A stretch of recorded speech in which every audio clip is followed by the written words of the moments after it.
welcome to this episode of Authentic Achievements, where it's my very great honour to be joined by the fabulous Rani Al Hajji. Rani, welcome. Hello, hi Kim-Adele. Thank you for having me. I'm delighted to be with you. Oh, I'm so excited for this conversation, and I always get a little bit too carried away. So before we get stuck in, let's just share a little bit more about you with our audience who may not have had the honour of meeting you yet. So Rani is a seasoned global executive with over 25 years of experience in the fast-moving consumer goods industry. Having held key roles in renowned companies like L'Oréal and Colgate, Rani has spearheaded innovation and commercial strategies across Europe, North America, and Asia, including notable work in China. His extensive career has been dedicated to transforming cutting-edge R&D and tech innovations into consumer-friendly, marketable solutions that resonate with diverse audiences. Rani's experience lies in bridging the gap between complex technical advancements and everyday consumer needs. And in recent years, Rani has pivoted towards the startup ecosystem, bringing his wealth of experience in emerging companies in Zurich and Paris. Another cornerstone of his career is his commitment to sustainability, leading efforts at Colgate to address the environmental impact of consumer products. Rani navigated the complexities of European regulations and global sustainability standards, and his rich international experience and ability to adapt innovation and sustainability strategies to different cultural and economic contexts make him a valuable thought leader in the consumer goods industry.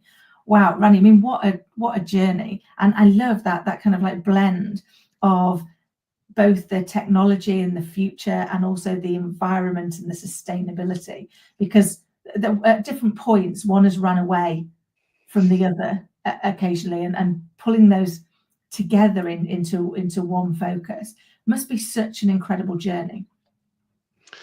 Yes, I mean it has been and it continues to be. I think to your point about sustainability playing a bigger role year after year. I think what is happening is that uh, this trend, which is more than a trend. I mean, it's a massive movement. Is forcing all businesses, and obviously my background is in consumer goods, but it's forcing all businesses to completely relook at how they do things, at how they conceptualize new products, how they bring to market new products, and the entire life cycle of a project. And I think this is very exciting because it touches on every single aspect of a new product, an innovation, a commercial solution, from how you conceptualize it, how you put it together, how you source your ingredients, your products, your packaging, how you take it to market, and also how you manage the end of the life cycle, and you keep going. So I think it is an amazing time to be in this business, because you're reinventing and rethinking everything from scratch. So it has been a great journey, and I think the journey ahead will also be extremely interesting. Yeah, and I think it's almost the only constant these days is change, isn't it? So, we were ever changing, whether that's the technology, whether that's sustainability, but also, particularly because you're in that consumer goods world, we're forever changing our wants, our needs, our desires, what we believe is the art of the possible. I mean, if you went back to when I was growing up and said we could do some of the things we could do now, people would think that you were on something, wouldn't they? And yet now they are part of our everyday. They're part of our almost take it for granted space. And I imagine in that consumer goods environment, that is also a constant, that evolution, that consistent change around what's needed, what's required, what's desired for consumers, that you've got to also factor into that product innovation and delivery. Yes, absolutely.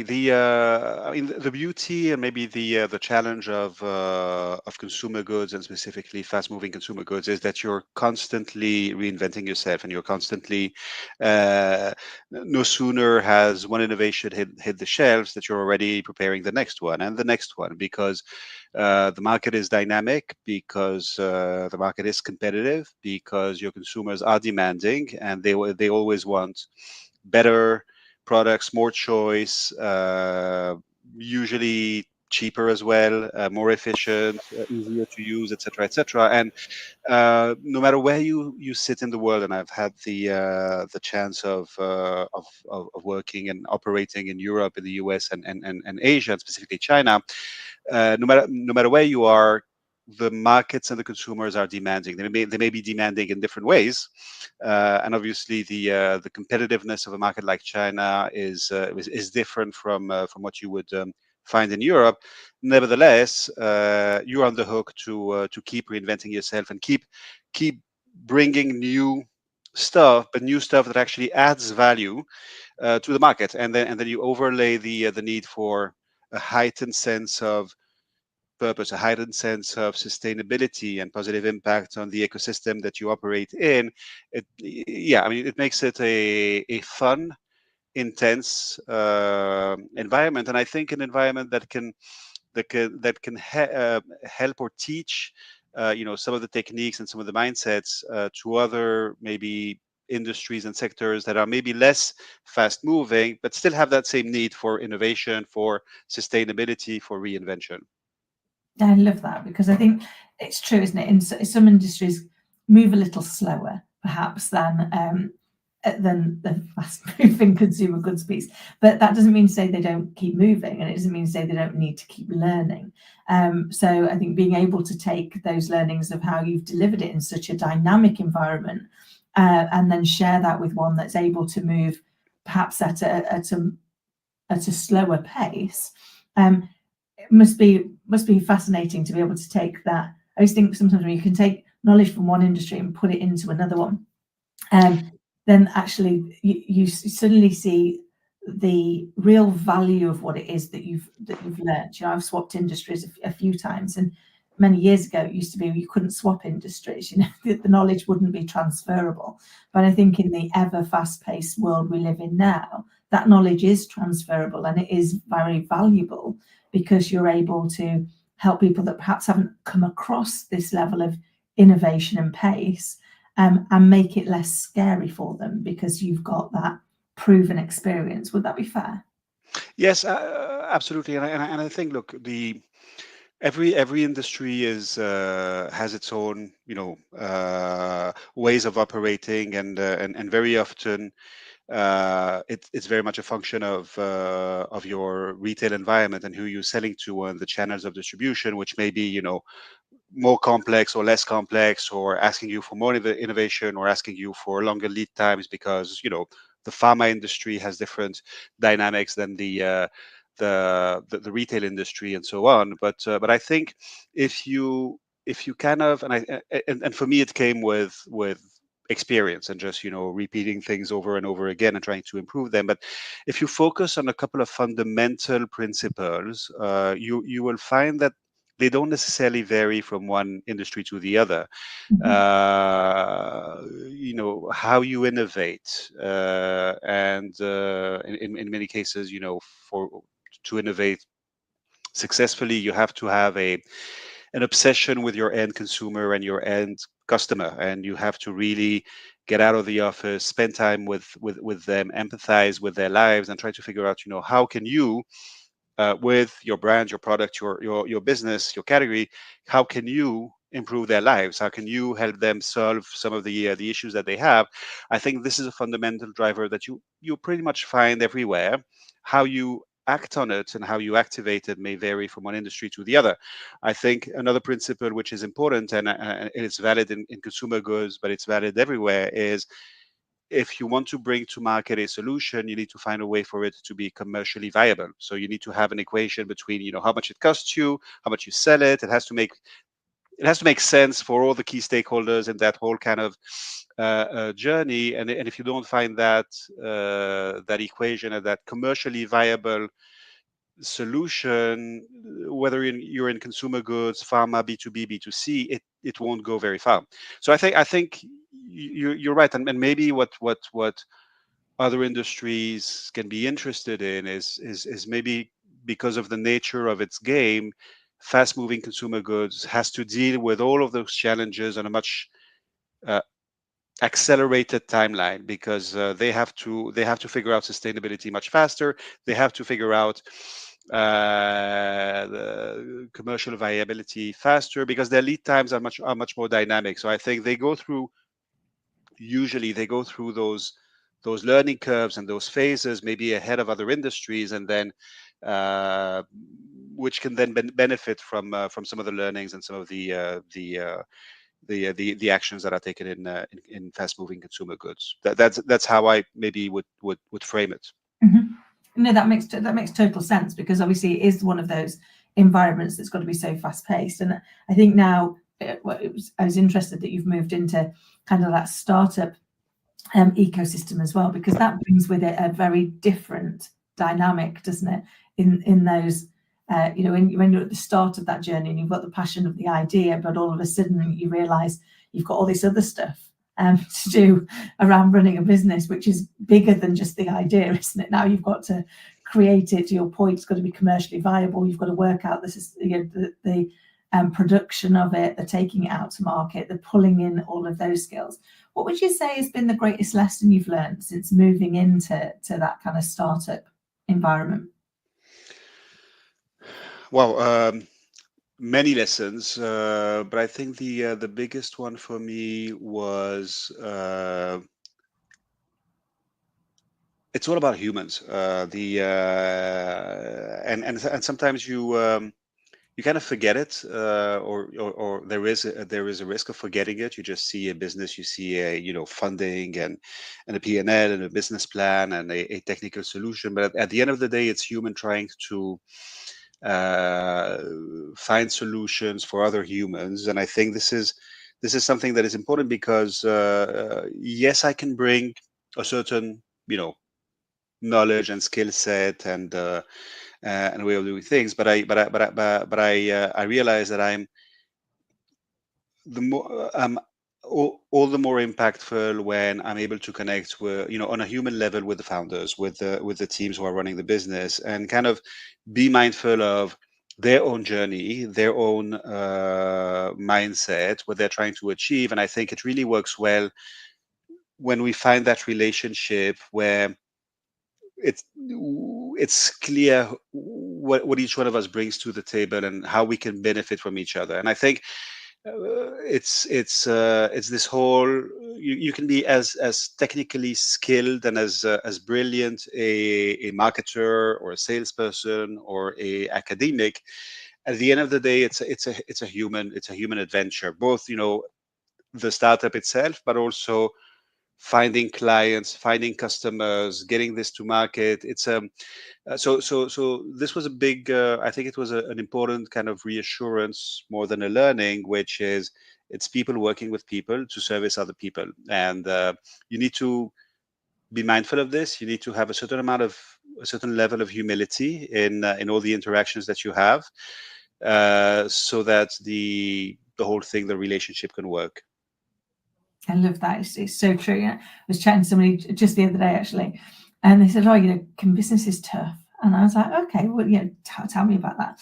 And he says, I've got colleagues." I was like, "They're people." "I've got clients." "They're people." "I've got business partners." "Also people." "I've got suppliers." "They're people." "Even regulators are people." I said that what you've got is a people problem. We forget sometimes that everything comes down to the fact that it's people first. And once we understand, and I love that you said, once we understand the value that each of us bring, and how we all fit together, things start to become much easier, don't they? Because we otherwise we live with these labels of like, well, they're a thing. And I've seen this over the years where you're like, people are in meetings and they're talking with some level of confusion as to why the client hasn't done what you expected them to do, and yet what you expected them to do was exactly the opposite of what you would do in the same situation. And I'm like, why do we think customers are going to behave in exactly the opposite way to the way we're going to behave? Either we think we're odd or we think that they're odd. But it's because actually when they were in that meeting, when they were thinking about it, they were thinking about what they wanted to have happen versus actually what they were trying to solve. And I wonder, do you see that crop up ever, where we forget that actually they're a person, and therefore they're going to make decisions based on what they need versus based decisions on what we would like them to do because we've got a nice process that we think that they can follow for us. So I think it's unfortunately it's a very common and sometimes unavoidable challenge or bias that you will find, and I think this is my own personal opinion. So it's only worth what it's worth. But I think the more your organization, the bigger the organization, the bigger the risk of losing a little bit of or being a bit more removed from that end consumer, that end customer, because you're in a big organization, you're in big offices, you're going from one meeting to another, to another, to another, and it's a whole funnel of meetings, and there is always a risk that you end up being too far away from either your consumer, your customer, or both. And I think so. Every once in a while, those big organizations like to remind themselves that they have to get out of the office. They have to spend time with the consumer, and I think this is where they're at their best, and they're the most successful is when they find that right balance between, yes, you have to meet and you have to run the business in a way that is structured and disciplined and what have you, and follow certain steps. But it's also extremely important because, again, at the center of everything are humans. It's important that you go and make that connection. And I think this is what I love about consumer goods. Again, when this industry is at its best, it's all about humans. It's centered around human. It's obsessed with people, and this is what makes it super interesting. In addition to the brands and to the innovation and everything, it's all about humans. So I think there is always this risk, and you have to be mindful of it, and sometimes just look at yourself from an external perspective and say, I'm a little bit too removed. I need to just get out and spend some time out there. I love that, because sometimes when we do get out there, it regrounds us, doesn't it? When we're able to hear things played back, and very often we get more innovation from it, because customers will tell us something, we think, oh, I didn't realize that was a problem. Well, that's easily solved. Now I know that that's a problem. That's something that we can ideate on, we can innovate on, and we can try and fix. And I think the people that are at the front line of our organizations very often are such a wealth of information, because they are speaking with those consumers every single day. They are interacting daily. And so being able to tap into them also as their views can be invaluable, can't it, in building that kind of innovation roadmap almost. Yeah, it's very true, and I would add to that that there's also a risk, and I find it expressed differently whether you're in a big multinational company or in a startup. Is there's always the risk of not having enough diverse points of view looking at the problem together. And I think that is also a possible trap, which is the same bunch of people, from the same background, all in marketing or all in sales or in R&D, or in the case of a startup, it's the founder and the co-founder who come from the same background. They met at university or whatever, so they kind of looking at things in a very consistent way, which is good, by the way. I mean, you need a little bit of consistency, and you need a little bit of etc. But every once in a while, you also want to expose whatever you're working on, a project, an idea, a technology, or a challenge, to a diverse set of eyes, and so that you can get different opinion, and you can bring a designer, you can bring a finance person, you can bring someone from the front line, you can bring consumer affairs, you can bring a copywriter or whatever, and they will look at it with a different perspective, and you never know what can come out of it, but you're kind of pivoting a little bit the whole conversation in a different space, and usually you'll come out of this richer. Yeah, I love that, because you're kind of getting people who are viewing things from a slightly different perspective. And I think you're right. It is good sometimes to have some consistency in how we're viewing things, but at some point it will get exposed anyway to a wider audience when we put it out there into the market. So being able to have an early idea of kind of how those differing perspectives may shape something can be invaluable. It always reminds me of the Simpsons episode where Homer creates the car, and he creates a car that only he'd want. And I always think that always comes to mind whenever we're looking at any innovation in an organization, which is, can we be certain that we're not creating Homer's car, and that we have actually started to consider other viewpoints, other people's perspectives, what other areas we need to at least have considered. And you can consider it and decide you're not going to do it, but you still need to consider a lot of these, don't you, to ensure that you are confident that you're on the right path. So how would you say, all the things that you've learned, of which you've done so many, what would you say has been your greatest lesson so far in how to really ensure that you are staying focused on the consumer's solution, that human element, as you so eloquently put? So I don't want to sound pedantic or giving lessons. I only have whatever experience I have, but I think one thing that I learned early on, and I've kept it with me, and it's helped me go through the the highs and lows of innovating, because innovation is not all success. Far from that, is that marketing and innovation is, at the end of the day, it's a school of humility.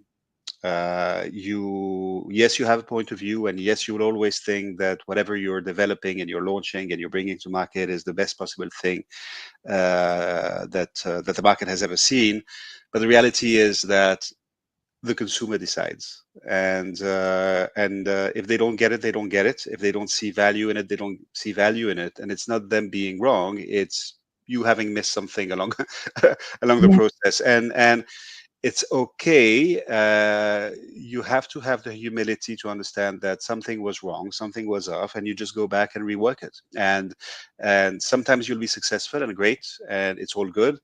But a lot of time you'll have maybe not failures, but have successes, which is still not a smashing success. Many things can go wrong, so you just have to have that courage, that vulnerability, and that humility to take that on, accept it, and just go back and do better. I love that. Is that and I would say, sorry, and I would say the reason why it's important is because it's not the end of the world. It's the world doesn't collapse just because. I mean, of course, there are financial consequences, and your success is better than the lack of success. But go back and rework and do better. Sorry, I just wanted to. No. I loved what you were saying, because I think never is the mistake that defines us. It's what we do with the mistake. And actually, if we're not willing to be open to getting things wrong, we're probably not willing to be open to take good risks. And then that stifles innovation in of itself, doesn't it? Because we're too scared to get it wrong, or too scared when we've got it wrong to admit we got it wrong, and to go back and rework it, and to look at, because it's never usually 100% wrong. It's not like every element of it's gone wrong. There's usually something, like you said, it's not been communicated in the right way. It's not landed with the consumer in the way that we expected it to. They've not understood what it is we're trying to do. And being able to go back and look at it, and then go, okay, what can I do differently? How can I explain it differently? How could I make it land differently? How do I alter it so that it does land, so it does resonate, so it does add value to the consumer? Means that you've got to be more open-minded, haven't you, to go, I didn't get it 100% right, and that's okay. That's not, to your point, that's not the end of the world. The whole world is not going to cave in because I got it wrong, as long as I now do something about it, as long as I now look at how do we evolve it, how do we address those concerns. And that can be a really hard thing for people to learn, can't it? Because we have got a culture that likes things to be perfect. And I struggled for many years trying to be perfect, and realizing that that's just never going to happen, because we're perfectly imperfect. But learning to acknowledge and own those mistakes to enable me to do something about them was probably one of my greatest breakthroughs. What would you say has been one of your greatest breakthroughs?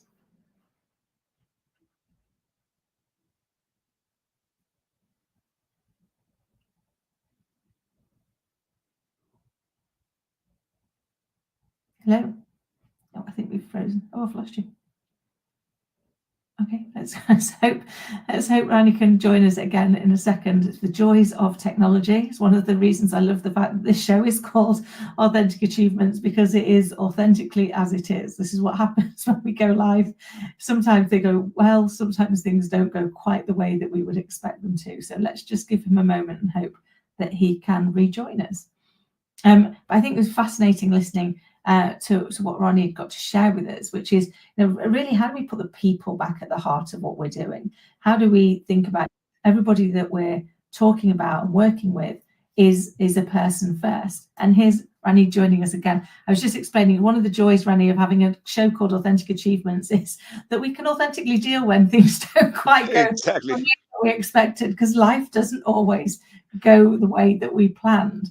But I was just sharing, one of the things that I've loved about the conversation so far is that reminder to that it's always about people. Everything we do, there's people in there, and like you said, sometimes we can forget that because it's almost too obvious.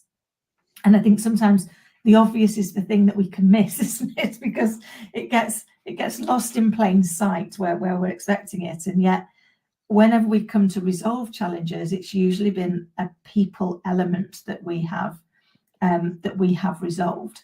But before we lost you, one of the things I was going to ask is, one of my big breakthroughs, but personal big breakthroughs, was when I realised that it was okay to admit that things hadn't gone the way I'd expected them to do, and it was okay to go back and rework it.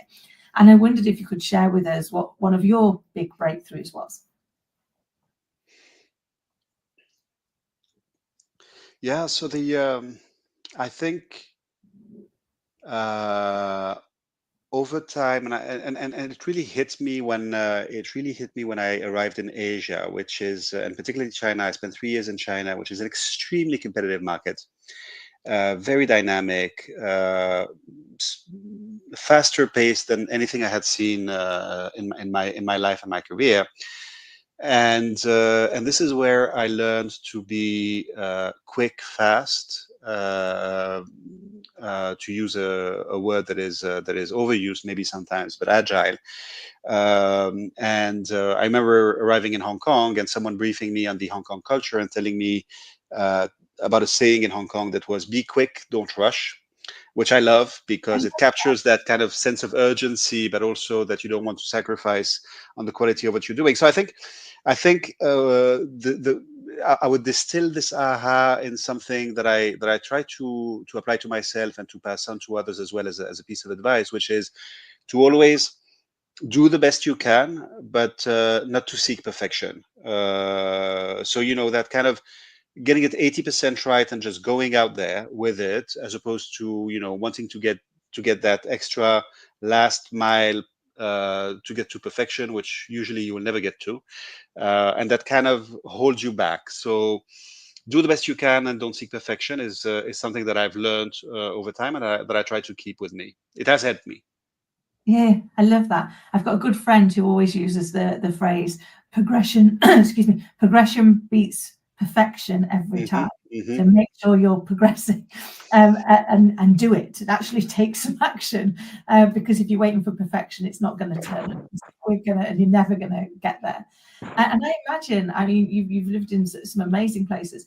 I imagine understanding the culture of the country within which you're living, working, and operating in must be an invaluable lens as well to have when you're thinking about solving a problem, because the way people want to receive their solution can differ greatly, can't it, based on the culture and the environment within which they live.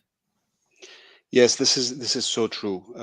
This is so true, and I mean, people, no matter where they live, are still humans. So there are some fundamental human needs and human behaviors that will not change. However, And this is where I fully agree with you. And this is something that you pick up as you travel and as you confront yourself with different nationalities and countries and everything. Is there is a cultural component which is extremely important. And I've learned it particularly in Europe, where Europe as a whole is fairly homogeneous, but at the same time so different when you're working or servicing an Italian, a Brit, a French, a German, or a Norwegian. So fundamentally, the products can probably be the same, but it's really how you position them, how you speak about them, how you kind of in that last, few meters of putting it on the shelf and trying to convince people, they will have a positive bias towards brands they feel understand them, speak their language, their semantics, and in the UK, it's okay to use puns to be a little bit witty in your language. In other countries, they will be much more, fact-based and wanting, to know exactly what you're talking about, and not all the fuzzy humor, everything that you will find. So I think understanding that those cultural nuances is extremely important. And again, it all goes down to understanding that you have humans in front of you and not Yeah, machines. that's it. And I love that. It does all pull back to understanding the human element and how that differs, doesn't it? Humans are humans are humans, but actually how we are brought up culturally and the environment within which we are will shape how we view the world and how we take on board information and make our decisions. So being open to that and understanding it, and to your point, what you said at the very start of our conversation today, was understanding the human, whoever they are, whether that's the supplier, the consumer, the colleague, but understanding them and what's important to them is vital, isn't it, in being able to ensure that the solution that you're providing actually lands with them so that they're able to make that informed choice. Absolutely, yes. Ronnie, it's been an absolute delight to chat with you. I can't believe the time's just disappeared. And you've shared such amazing, amazing insight already. And I love the kind of like, the whole piece around you. Get it out there, make progress, and don't wait for perfection. If you had one piece of advice you'd like to share with your younger self, something you know now that you wish you'd known sooner, what would it be? I love this question. So I probably wouldn't give any advice to my younger self, because I mean, knowing this individual, he probably wouldn't listen to me. But I have three daughters who are turning into young adults, and I think what I try to tell them is, life is amazing. Do stuff, and if you take a parallel with a video game, gain experience points as much as you can. It goes back to there's nothing wrong in failing. Just pick yourself up and move on. But every time I learned something is because I went and did something, and every time I held back, I look back and I think missed opportunity. So do stuff as much as you can. And then the other thing is life is never always easy, and it's our choice, and we have a finite amount of energy every day that we can spend, and I think it is our choice to decide where we want to spend that energy, and to decide which battles we want to fight, which battles we just want to leave on, what is important, what is not important. And I think the sooner you understand this, and you hold back of trying to do everything just because you feel you have to, or because of whatever, the better you are, because you will always have a temptation to do a lot of things you choose. Yeah, those would be the two, I think, most important thing. The third thing is, work is great, but your personal health, your personal balance, your fitness is also very important. This is something that I've always had, and I know, looking back, this has helped me a lot. Whatever it is, whether it's, rock climbing, running, swimming, or walking or hiking or whatever, but do something that stimulates your body and helps you stay fit and stay healthy and just kind of get out of the four walls in which you are. So those would be the three things that I try to tell my daughters. I love that, and they all make such great sense, because I think sometimes we do, don't we? We have to just do things. How many times have we? I know certainly I'm very guilty of this, right? So I've put stuff off, and then I've worried about it, and I've kind of almost gone through all the scenarios that could possibly happen, and then when you've actually gone and done it, it's never been as bad as what you'd imagined. And you're like, I just wasted a week of my life. Exactly. How bad can it be? Yeah, instead of just doing it, I overanalyzed, and I got that analysis paralysis for a period where it's like, I can't move forward because I've not analyzed 350 versions of what may actually happen, instead of just getting out there and doing it. And it reminds me, my granddad, bless him, had a piece of advice that I always thought was great. So my nan's was, make every day a school day. So in every day, learn something. And my granddad's was, live each day as if it should last, and one day you'll be right. And I think what he meant by that was, don't put off until tomorrow something that you can do today, which seems to kind of encapsulate what you've been chatting about. So before we head off, it would be great if you could share with the people watching, how do they get in touch with you and how can you help them? So it's very simple. I'm on LinkedIn. I'm fairly active. Anyone who wants to chat, connect, just ping me and I'll get back to you. It can be a chat. It can be advice. It could be more than that. We can figure it out. Perfect. The only trick is to get my name spelled right. If you want to find me.